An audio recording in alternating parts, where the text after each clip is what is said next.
Señal directa.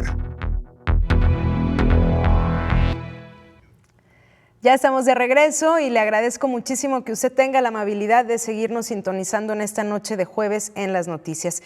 Está en el estudio con nosotras Rodolfo Guerrero, él es especialista en Derecho y Ciberseguridad y viene a hablarnos de este tema que está ahorita en boca de todos y que así va a seguir, Rodolfo, un buen rato, la inteligencia artificial, sus pros y sus contras. Bienvenido, Rodolfo, qué gusto tenerte en el estudio. Muchas gracias, querida Celia, como siempre es un placer enorme estar aquí en Canal 44, la señal informativa y por supuesto compartir estos temas. Definitivamente la inteligencia artificial está marcando un antes y un después y más con todo lo que se ha dado desde que inició este año 2023. Claro, el despegue de los chats GPT que ya están pues acelerando sus capacidades claro. Día con día. Y Rodolfo, tú vienes de dar unas charlas en Talentland y hace un ratito veíamos una pieza informativa de mi compañera Elizabeth Ortiz justamente del Talentland, de los beneficios, por ejemplo, y entre otras cosas, para la accesibilidad a servicios y a educación de personas con discapacidad gracias a la inteligencia artificial. Es una línea muy delgada entre claro. Los usos positivos y los nocivos en esto, pero siempre hay que buscar lo que llegó a potenciar nuestras capacidades humanas. Platícanos un poco de esto, Rodolfo. Fíjate, querida Celia y auditorio, cuando hablamos de inteligencia artificial hay que entenderlo de la manera más simple como expresaba en el 56 John McCarthy, precursor de todos estos temas de avance tecnológico, en donde decía, la inteligencia artificial es el arte o es el resultado de volver a las máquinas inteligentes. Entonces la inteligencia artificial es este tema en donde hay una automatización, en donde hay un sinfín de variables, en donde podemos encontrar la robótica, por ejemplo, podemos encontrar sistemas expertos, podemos encontrar drones, pero todo eso se debe a que hubo un tratamiento adecuado, una articulación adecuada, una gobernanza adecuada de datos. Los datos son la clave inicial. Tenemos datos, tenemos algoritmos que parten para resolver una tarea en lo específico y de ahí tenemos una inteligencia artificial, un tema que va a interactuar y va a aprender y va a ser mejor con esa interacción con nosotros.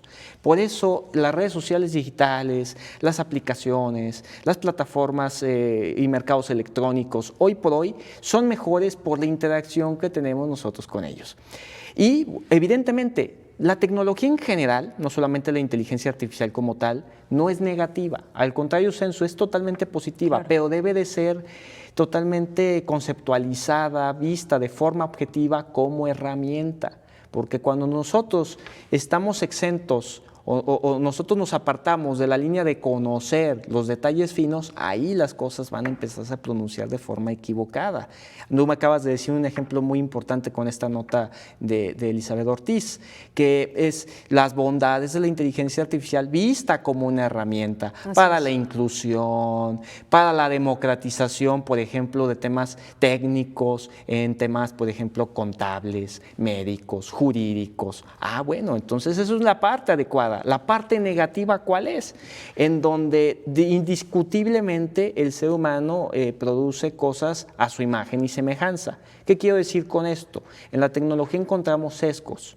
Encontramos cómo la naturaleza humana también refleja prejuicios, refleja deseos que no son compatibles con la colectividad, de manera tal que en la actualidad encontramos cómo ChatGPT tiene sesgos. Tiene sesgos de género, tiene sesgos algorítmicos, en donde al final podemos tener graves resultados en perjuicio del grueso de la población. Entonces, ¿qué se tiene que hacer? Bueno, pues se tiene que hacer en primer término el uso adecuado de las tecnologías y en segundo término el perfeccionamiento de esta a partir de quien es el que la da a conocer. En este caso, en el caso concreto de ChatGPT, OpenIA.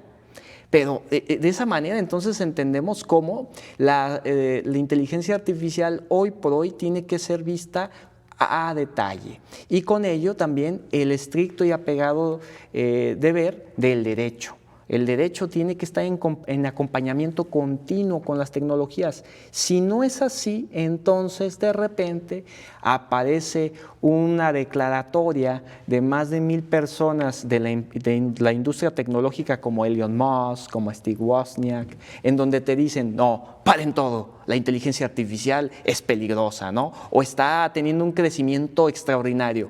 No, no, no. Tal vez y solo tal vez se están dando cuenta que la tendencia hoy es que tendrían que haber robustecido más el aspecto legal y ético, cosa que no se hizo. Claro, y has mencionado un par de palabras clave que me parece que tienen que jugar un papel central en este debate de la inteligencia artificial. El derecho y la ética, Rodolfo. Claro. Todo lo que se plantea a raíz de estos avances tecnológicos tienen que tener una, digámosle, curaduría ética total. Totalmente. Si tenemos en cuenta eso, nos daremos como resultado que tendremos estas herramientas acorde a que, por ejemplo, el día de hoy la Suprema Corte de Justicia de la Nación ha diseñado un sistema que puede encontrar el auditorio como Julia. Julia, Suprema Corte, lo pueden poner en Google, por ejemplo, y va a dar una suerte de un sistema que permite con lenguaje cotidiano poder acceder a tesis aisladas y jurisprudencias. Entonces eso es empoderar al usuario que carece de conocimientos jurídicos y que quiere encontrar cosas que le puedan servir. Primera innovación a favor de, y obviamente haciendo el debido tratamiento de la información. Porque esto es bien importante. Cuando uno hace una innovación tecnológica de esta naturaleza, tiene que estar apegado otra vez al marco jurídico, y el marco jurídico en nuestro país nos dice, en el caso de una plataforma de gobierno, que debe de estar apegándose a los temas de evaluación de impacto, que está estipulado en la Ley General de Protección de Datos Personales en posesión de sujetos obligados. Y aquí te dice, hay que establecer los mecanismos de protección de los datos personales. Por eso, cuando tú ves una innovación que sea propuesta para un tema de datos biométricos, tiene que llevar esta obligación implícita y no exonerarse de ella. Oye, acabas de poner sobre la mesa un tema relevantísimo, la protección de los datos biométricos. Ahora mismo, claro, hay aplicaciones o incluso ya instituciones bancarias que tienen o te piden este tipo de datos, pero ¿qué decir de las aplicaciones que están ahora siendo utilizadas por un montón de personas como el TikTok, que tienen filtros, Totalmente. que están escaneando la cara de las personas para, sin duda, hacer uso de estos datos biométricos y de estos modelos humanos sin que nos avisen qué están haciendo con esto ahí? No hay ninguna garantía ni información de qué van a hacer con estos datos que están tomando. Fíjate, querida Celia, que indiscutiblemente invito al auditorio a las colaboraciones que tengo semanalmente con el NSC Iberoamérica. Les mando un gran saludo a todo el equipo de trabajo. Y por supuesto la charla que di ayer en Talentland sobre algoritmos e inteligencia artificial en la esfera del derecho. ¿Por qué?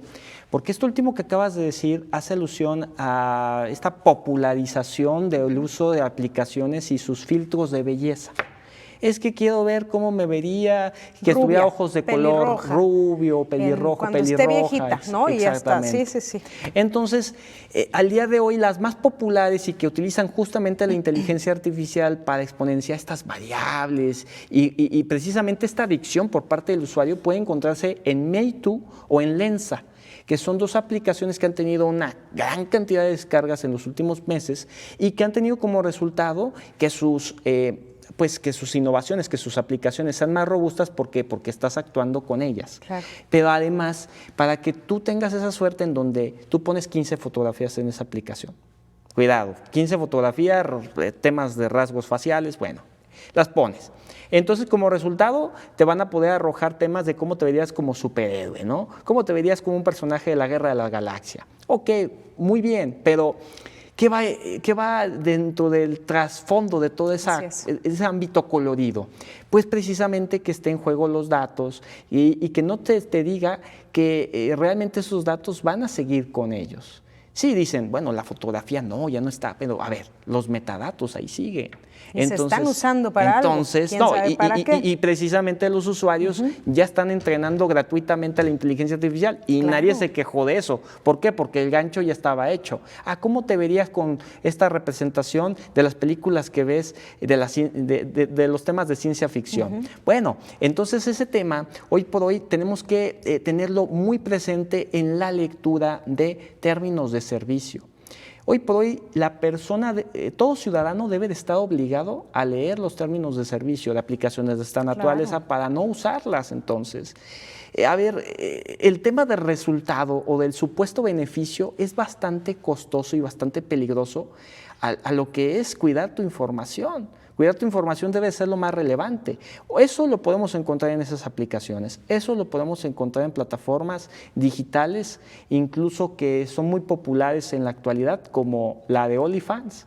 Una plataforma que dice salvaguardar la propiedad intelectual del usuario que genera contenido VIP, que bueno, muchas de las veces ha sido popularizada esta plataforma por contenido erótico o sexual, pero que al final, conforme vas leyendo los términos de servicio de dicha plataforma digital, te das cuenta que después te dice que no, que utilizará el contenido que genera el creador a nivel mundial, lo cual es totalmente antagónico ante un principio de territorialidad en propiedad intelectual. O sea, fíjense entonces qué tan importante es en la actualidad ver los detalles finos. Nadie le gusta leer. Entonces, preguntémonos por qué tenemos tantos problemas y preguntémonos además por qué en la actualidad, ante tendencias en donde hay rayos de luz de esa alfabetización digital de la que hemos hablado en otros espacios y oportunidades, hace que hoy por hoy la gran industria de la tecnología, los grandes CEOs digan, no, espérame tantito, hay que detener todo. No. A ver, significa que nunca le diste la atención al tema de transparencia y rendición de cuentas. Y te estás dando cuenta que a lo mejor México, en un futuro no muy lejano, puede establecer esto a favor de la ciudadanía. Y eso sería demasiado plausible. Tendrían las naciones que legislar, pero también el usuario ser sumamente responsable. Y a modo de conclusión te preguntaría, Rodolfo, no tenerles miedo, pero sí, si las vamos a utilizar, leernos de pe a pa los términos y condiciones para entonces saber si me conviene o no utilizar dicha plataforma. Totalmente. Y en la ruta de la inteligencia artificial, querida Celia Auditorio, el tema es bastante complejo.